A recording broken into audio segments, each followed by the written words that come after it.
Chevrolet Cobalt 2005 to 2010. How to open the hood if your hood release cable is stuck or it's broken.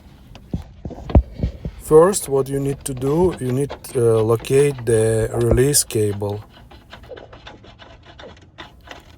Just remove couple clips from fender liner, and then you will get the access to the release cable. After you locate the release cable, so use the hook or use your hand to push the release cable down, and then you will open the hood.